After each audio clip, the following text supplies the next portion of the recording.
Brócola Loca presenta. Bueno, yo le aprecio mucho al doctor Daniel Sobato, querido amigo, que acaba de estar, pues como en todas las elecciones, ¿sí? Haciendo de visor, ahí encabezando una misión de ideas, ¿sí? El doctor Daniel Sobato, usted lo conoce, es politólogo, jurista, es experto en elecciones y democracia. Y querido Daniel, me da mucho gusto saludarte. ¿Cómo estás? Buenas tardes. Muy buenas tardes, Joaquín. Qué gusto saludarte y estar aquí conversando contigo en tu programa, con tu audiencia. Así que muchas gracias por la invitación. No, al contrario, gracias a ti por contestarnos. A ver, Ecuador. Ecuador es una elección general anticipada. ¿Qué quiere decir general? Que es una elección tanto a nivel presidencial como a nivel de las 137 curules que integran la Asamblea Nacional. ¿Por qué anticipada? Bueno, porque estas elecciones debieron haber tenido lugar en el 2025. El actual presidente, Guillermo Lasso, fue electo en el 20. Te vamos a marcar otra vez, Daniel. Te vamos a marcar otra vez porque se está cortando. Voy a poner unos anuncios y regreso con el doctor Daniel Sobato. Recupero al doctor Daniel Sobato. Estabas hablando, querido Daniel, del proceso adelantado en Ecuador por la renuncia adelantada del presidente. Correcto. Y entonces, estas elecciones están teniendo lugar en un momento quizás el más difícil que ha vivido Ecuador, por el tema de la violencia, Joaquín, por el tema de la inseguridad, por el tema del crimen organizado y del narcotráfico, con dos grupos muy importantes, carteles mexicanos presentes en Ecuador, el de Sinaloa y el Jalisco Nueva Generación, al cual se le agrega la mafia albanesa.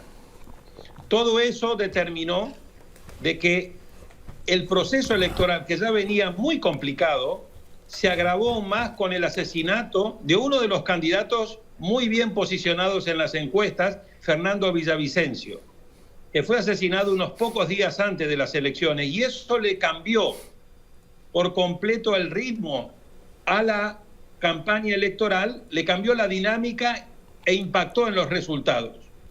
¿Qué pasó con los resultados? Bueno, no se definió la presidencia en primera vuelta, hay que ir a una segunda vuelta, algo bastante típico en América Latina.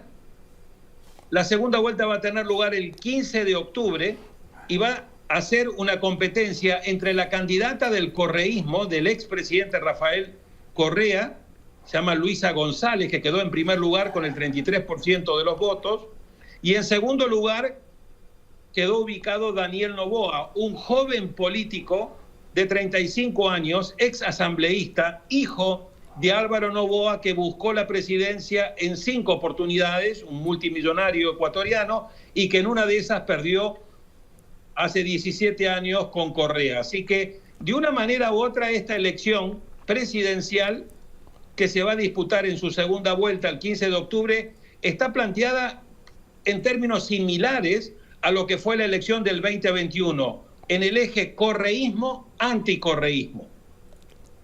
Ahora, Daniel, el tema de la violencia. El tema de la violencia no es exclusivo de Ecuador. El tema de la violencia se ha extendido por la región. Absolutamente. Fíjate que el informe que nosotros hacemos con la Universidad Católica de Chile, con el Centro de Estudios Internacionales, que se llama el Informe de Riesgo Político, y que tú siempre me haces el honor de poderlo presentar en tu programa, claro, en cada enero. El de este año, en el 2023, de los 10 riesgos políticos más importantes para América Latina, en primer lugar quedó precisamente el tema de la inseguridad y del crimen organizado. El crimen organizado, ¿hasta dónde ha llegado el crimen organizado? Es una fuerza ya transnacional. Claro, y además el peligro que hay acá es que la mayoría de los países no han encontrado una propuesta y una fórmula democrática para enfrentar con eficacia y con buenos resultados a la inseguridad ciudadana y al crimen organizado, sin afectar, sin violar los derechos humanos, sin debilitar el Estado de Derecho y sin deteriorar la democracia. Y por eso la fórmula que hoy está recorriendo toda América Latina como un ejemplo a imitar es lo que yo he llamado la buquelización de la política. Es decir, la fórmula que viene implementando el presidente Bukele en El Salvador con mucho éxito desde el punto de vista del control de la inseguridad, pero con consecuencias muy adversas y negativas en materia de derechos humanos, de debilitamiento del Estado de Derecho y de deterioro democrático. Ahora, Daniel, Guatemala, nuestro vecino. Bueno, en Guatemala lo que vimos es una segunda vuelta, porque en la primera vuelta que tuvo lugar el 25 de junio tampoco se pudo definir la presidencia. Pasaron a esa segunda vuelta Sandra Torres, y la gran sorpresa fue que Bernardo Arévalo del movimiento Semilla, que no figuraba prácticamente en las encuestas, por el descarte que hubo y la eliminación jurídica que hubo de varios de los candidatos, terminó quedando ubicado en el segundo lugar.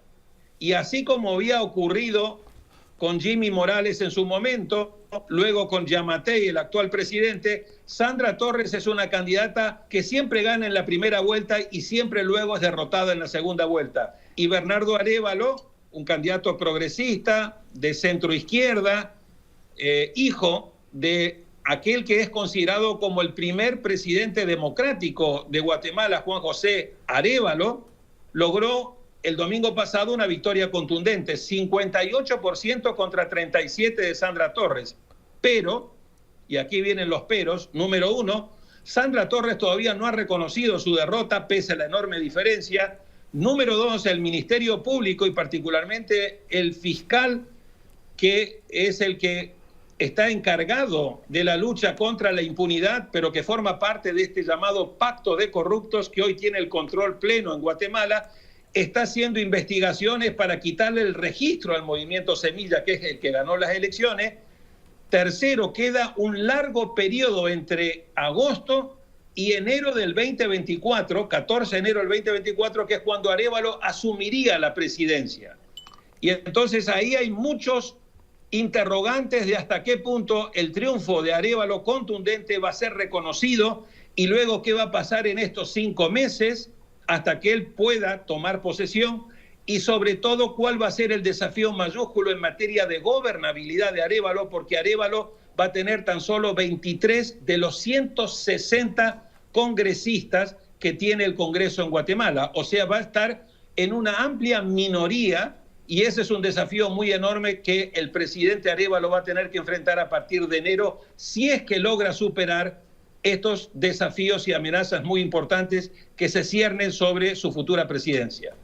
Ahora, Daniel, esta como primaria en Argentina que catapultó al mundo a este nuevo personaje. Yo preguntaba, oye, ¿cómo se dirá Donald Trump en lunfardo? ¿Sí? Es una mezcla de Trump, de Bolsonaro, ¿sí? Este personaje, ¿qué pasó? Milei, Javier Milei, él se define como un anarcocapitalista, es decir, un candidato que es enemigo acérrimo del Estado y que básicamente apuesta por la libertad.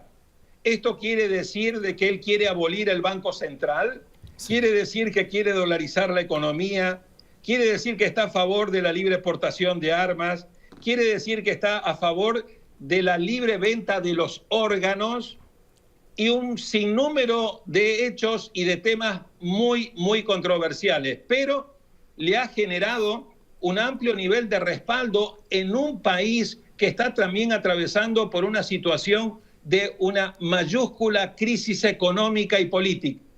Económica porque la inflación está alrededor del 115 interanual, social porque hay más de 40% de pobreza, financiera es porque se ha producido una brutal devaluación en las últimas semanas y ya la relación peso con el dólar está en 715, 720. ¿Cómo estaba? Es decir, estaba en 350 cuando sumió más hace un año. Eso te da la dimensión. Cuando yo estuve en julio de este año, Joaquín, sí, estaba en 480 pesos, hoy está en 720, o sea, una devaluación de más del 30% en cuestión de semanas. En este contexto, además de profundo deterioro del gobierno actual, del presidente Alberto Fernández, y de desprestigio de la clase política, la cual Javier Milei llama la casta, entonces dice una casta parasitaria a la cual hay que ponerle fin, con una suerte de él presentándose como un líder mesiánico que viene a oxigenar el sistema político argentino. Lo colocó en primer lugar en estas primarias abiertas, simultáneas y obligatorias que se llaman las PASO, y hoy por hoy las últimas 4 encuestas que han salido del lunes al miércoles de hoy lo dan a él en primer lugar, seguido del candidato oficialista, que es Sergio Massa, que es al mismo tiempo el ministro de Economía, y en tercer lugar se coloca Patricia Bullrich, que fue la candidata que ganó la nominación en el principal partido de oposición hasta que se presentó Milei, que se llama Juntos por el Cambio. En estas condiciones, Argentina va a ir a la elección del 22 de octubre, donde se va a elegir presidente, vicepresidente, se va a renovar la mitad de la Cámara de Diputados y 1/3 del Senado. Hoy por hoy, Milei todavía no está en condiciones de ganar en primera vuelta. En Argentina se gana en primera vuelta si sacás o el 45% de los votos o 40 con una diferencia de 10 puntos respecto del segundo. Pero faltan todavía 2 meses. Y en un país con la volatilidad y con el frenesí que tiene Argentina, 2 meses es un tiempo muy largo. Mucho puede pasar, todos los escenarios están abiertos, pero hoy por hoy Milei tiene muchas posibilidades de convertirse en el próximo presidente de la Argentina. Ahora, doctor Daniel Sobato, México, ¿cómo estás viendo México? México, la última vez que conversamos, sí, yo había llegado a una conclusión que vos compartías. Era que la presidencia prácticamente estaba decidida, Morena no iba a tener mayor competencia y que la gran competencia iba a estar, el gran interrogante que iba a pasar en el Congreso y hasta qué punto Morena podía llegar a tener mayorías absolutas en el Congreso. Creo que en estas semanas, como decía el presidente Macri en Argentina, han pasado cosas. Sí, sí. Y creo que esta situación que venía teniendo Morena y el presidente Andrés Manuel López Obrador, de mucha tranquilidad, prácticamente con una elección prácticamente asegurada a nivel presidencial, hoy le comienzan a salir nubes.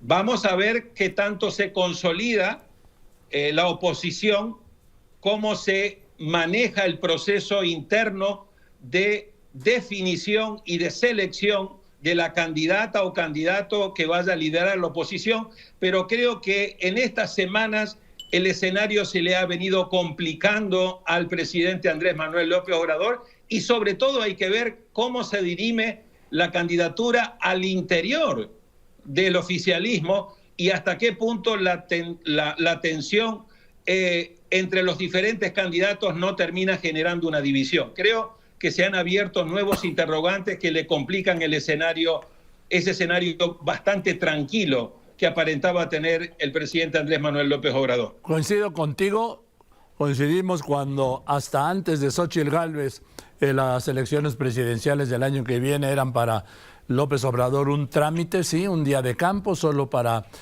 confirmar la prolongación de su mandato a través de un candidato o una candidata. Pero la irrupción de Xóchitl Gálvez ya me parece que ha cambiado ese panorama y lo está haciendo competitivo. No estoy diciendo que sea la que vaya a ganar, no. Le estoy diciendo que ahora sí hay una competencia que no existía antes. Coincido plenamente. La presidencia en México y la elección presidencial en el 2024 se ha vuelto competitiva. Ese yo creo que sería el titular. Y además hay que tomar en cuenta varios aspectos, Joaquín. Dime. Número 1, la tendencia hoy en América Latina de 17 procesos electorales que ha habido presidenciales del 2019 a la fecha es que en 16 de esos 17 procesos perdió el oficialismo. Solamente ganó en Paraguay, un país donde el Partido Colorado ha ganado en 71 de los últimos 76 años. Y en el otro caso donde ganó el oficialismo fue en Nicaragua, pero eso fue una farsa electoral y no la contamos. Entonces, por un lado, la tendencia a nivel regional es un voto de castigo en contra de los oficialismos. Ese es un elemento que le juega en contra a Morena. Segundo elemento, el tipo de candidata que está enfrentando a Morena es una candidata que tiene un perfil que hoy está gustando mucho en América Latina. No es una política tradicional, es una política más fresca, es una política que puede conectar muy bien con la sociedad en los diferentes sectores y casi que me atrevería a decir es una candidata que puede llegar a conectar muy bien con los jóvenes. Y los jóvenes son los que le dieron el triunfo a Milei en Argentina, el triunfo a Arévalo en Guatemala y el segundo lugar, que fue una gran sorpresa, a Daniel Noboa en Ecuador. Es decir, que si la candidata Xochitl Gálvez puede seguir teniendo esta imagen de una candidata que conecta no con la política tradicional, sino con la ciudadanía y presenta una opción y una alternativa fresca, oxigenada, renovada de la política, creo que le puede competir de tú a tú, cosa que hace unas semanas atrás no era el escenario. Y yo siempre destaco este aspecto. López Obrador no solo designó a sus precandidatos, sino también designó y promovió a la de la oposición, Xochitl Gálvez. Exactamente. Mencionándola, criticándola, atacándola, la terminó posicionando como una verdadera líder de la oposición. Creo que de una manera u otra, me parece a mí, el presidente subestimó el valor que podía llegar a tener Xochitl Gálvez y en su abuso de ataques y de palabras negativas, conceptos negativos respecto de su persona, terminó realmente victimizándola. Y lo que hemos aprendido en América Latina es que esos errores por lo general se pagan mal, porque cuando uno termina victimizando a alguien, esto puede llegar a convertirse en un boomerang y terminar, en lugar de debilitarlo, terminar potenciándolo. Como ha sido. En fin, querido Daniel, gracias como siempre, eres extraordinario y solo nos das luces sobre lo que pasa en América, en nuestro continente, en América Latina, vamos, sí, y bueno, también en Estados Unidos, y sobre todo en el caso de México. Te mando un abrazo y te aprecio mucho que me hayas contestado y que nos hayas dado, como te decía, luces sobre estos procesos. Estamos hablando de Argentina primero, Ecuador y Guatemala después, y lo que viene en México, 2024. Gracias y te abrazo. Un fuerte abrazo, Joaquín. Muchísimas gracias. Muy buenas tardes a ti y a tu audiencia. Que estés muy bien. Con la Loca presentó